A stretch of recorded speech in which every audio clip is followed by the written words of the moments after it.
Galing po mismo kay Mr. Robin Padilla, susuportahan daw niya ang tambalang Sara Duterte at Amy Marcos.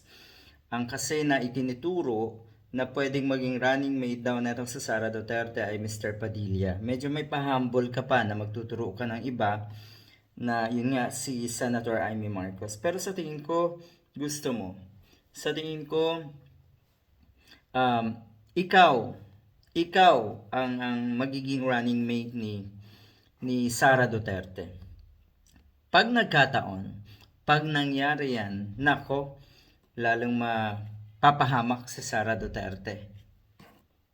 Ang nakikita daw natong si Mr. Padilla sa tambalan nga ni Sara Duterte at ni Amy Marcos, sila daw yung magbibigay or matibay na liderato na magbibigay ng direksyon sa ating bansa.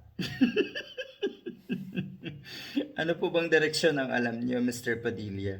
Nasa tamang direksyon ba yon? Or baka naman kasi nasa maling direksyon ang tinutukoy niyo? Alam na alam naman natin, alam na alam naman ng mga kababayan natin kung ano ang direksyon ninyo. Kakaiba ha? Kakaibang direksyon ang tinatahak nyo.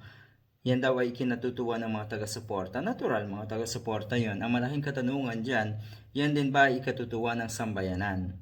Kung sakali man na si Robin Padilla din ang kanyang maging katambal ni Sara Duterte, nako, big no ka na sa mga kabataan.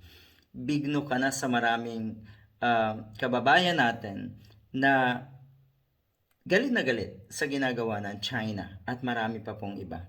Wala ka ng hatak, Mr. Padilla. Hanggang doon ka na lang. Hindi ka na pwedeng makumpiyansa sa mga susunod. Wala na po. Last na yon. Nakita nyo naman ang nangyari doon sa mga katulad mo na tangka rin na pumasok sa Senado. Walay.